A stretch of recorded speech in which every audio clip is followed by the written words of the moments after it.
Bonjour, peuple de Dieu, c'est le pasteur Jérémie, aussi connu sous le nom de pasteur Loïc. Nous voulons écouter la parole de Dieu pour la semaine, mais avant tout, nous voulons commencer par une parole de prière. Alors, en signe de révérence à notre Père Céleste, à notre Dieu, élevons nos voix et prions ensemble.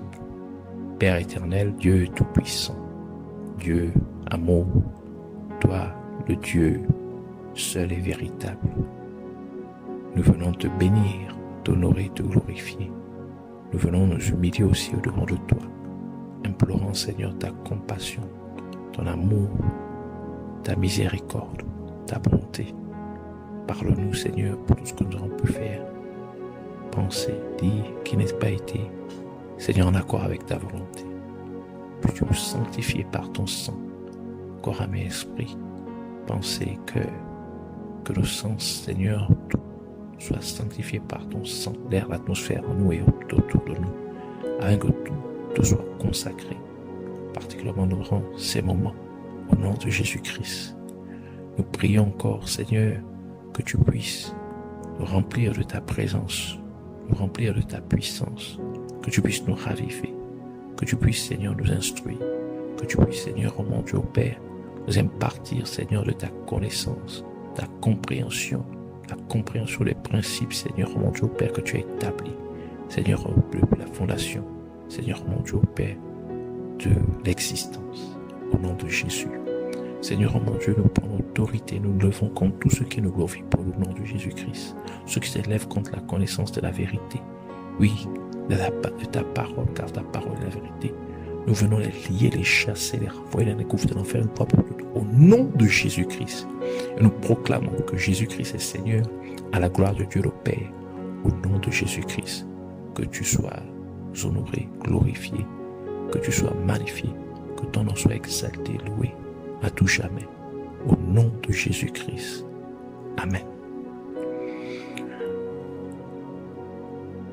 Alors aujourd'hui, le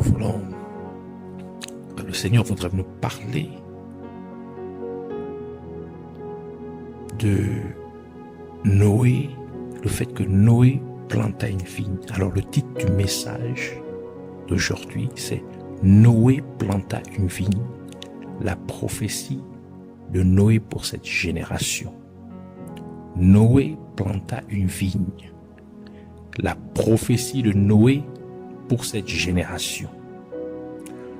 Nous lisons la parole de Dieu dans le livre de Genèse, chapitre 9, versets 20 à 21. Alors, je reprends, nous lisons la parole de Dieu dans le livre de Genèse, chapitre 9, versets 20 à 21, au nom de Jésus-Christ. Et Noé commença à être vigneron, et il planta une vigne, et il but du vin et fut ivre, et il fut découvert dans sa tente, c'est-à-dire il était nu dans sa tente. Que le Seigneur bénisse sa parole, qu'elle vienne pleine de grâce, de vie, de vérité, de révélation et de bénédiction et de lumière au nom de Jésus-Christ.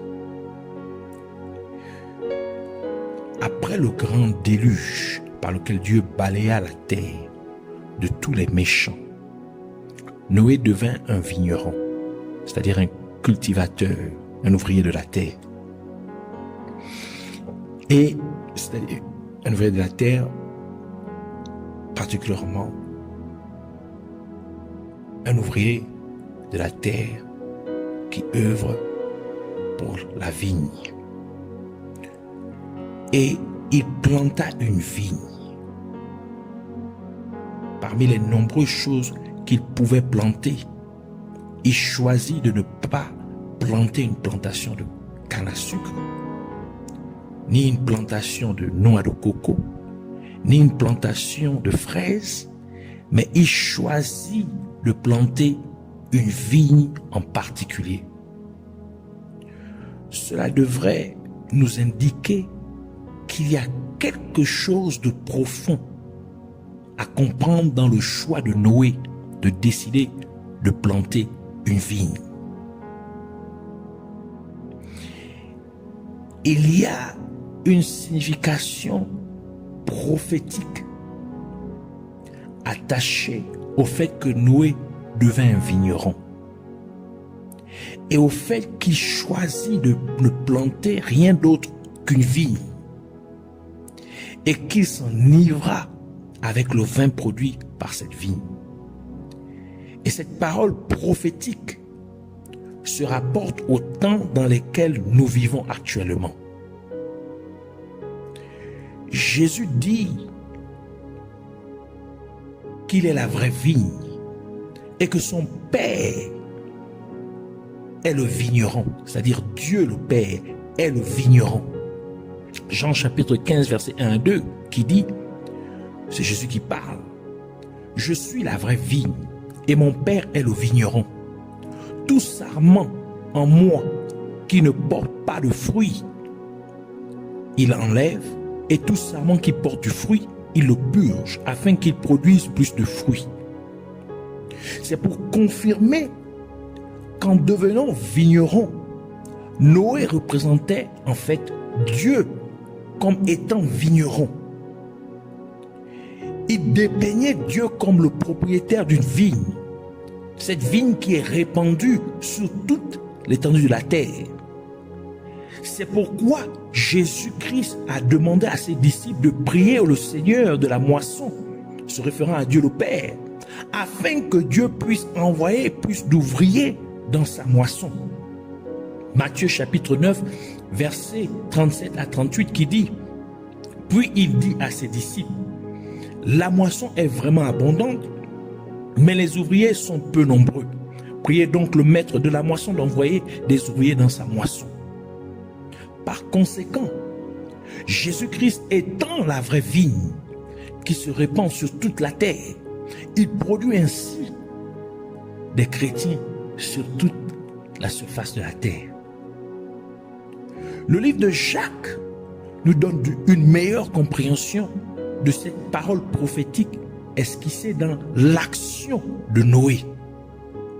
Jacques chapitre 5 verset 7 à 8 qui dit, soyez donc patients, frères, jusqu'à la venue du Seigneur. Voici, le vigneron attend le fruit précieux de la terre et il a une longue patience pour ce fruit, pour lui. Donc, c'est-à-dire pour ce fruit, jusqu'à ce qu'il reçoive la pluie de la première et de l'arrière-saison. Soyez également patients, affermissez vos cœurs, car la venue du Seigneur approche.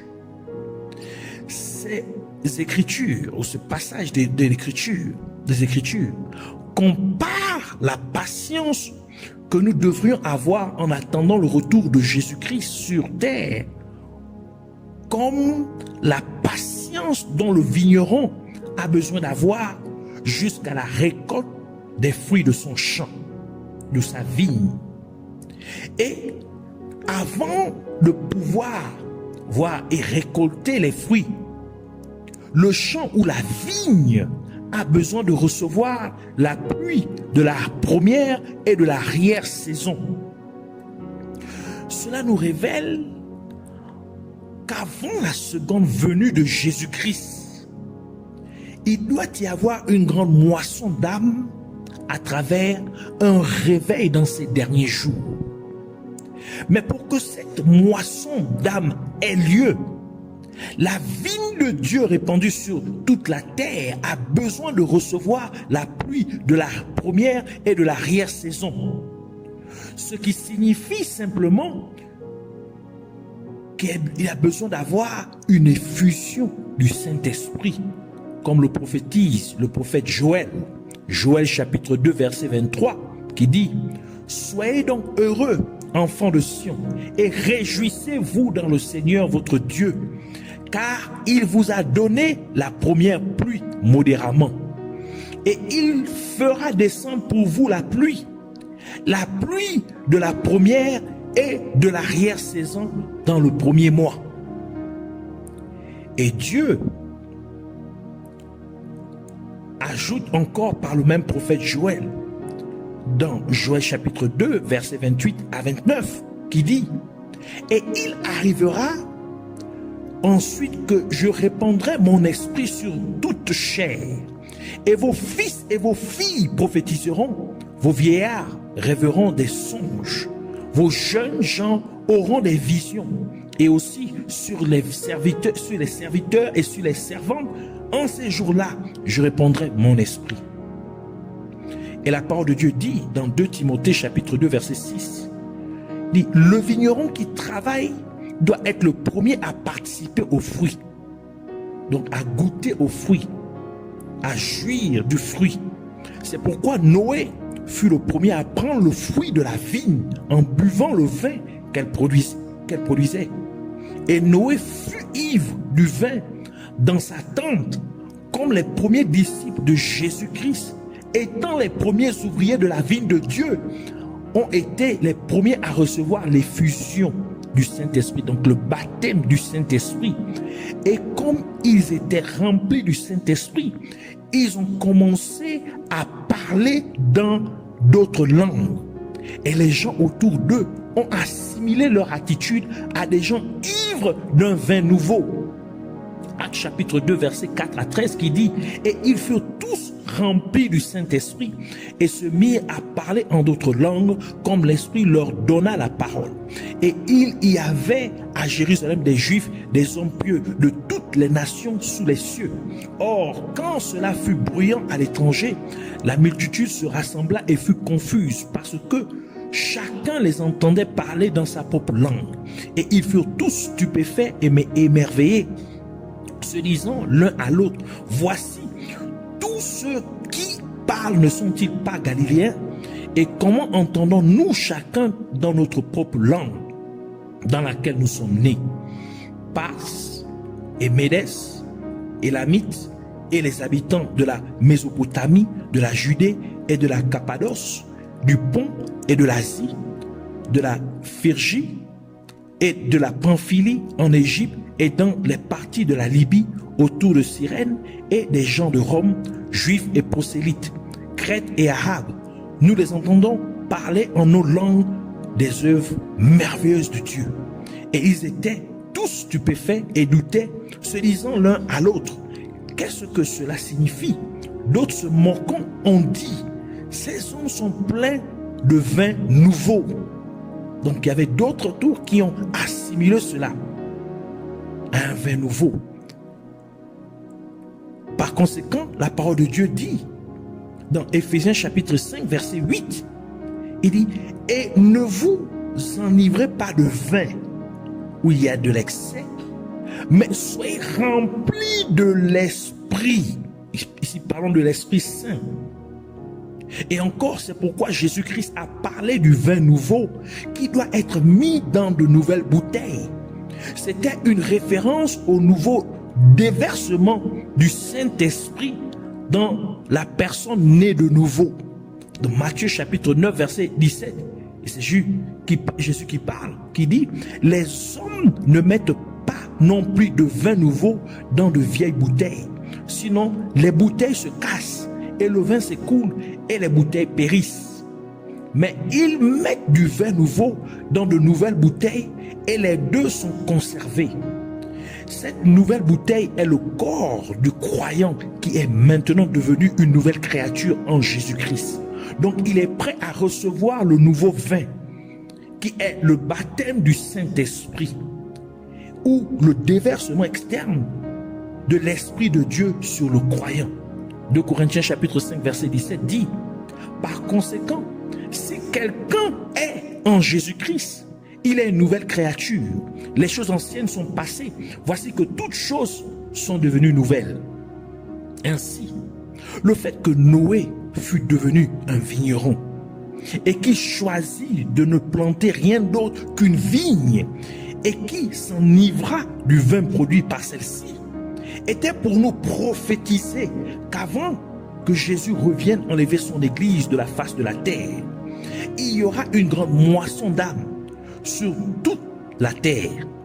Mais pour que cette moisson d'âmes ait lieu, il doit y avoir une fusion du Saint-Esprit sur la terre. Et cette prophétie est également confirmée dans la signification du nom de Noé. Car Noé signifie consolateur, comme son père le mentionna à la naissance de Noé.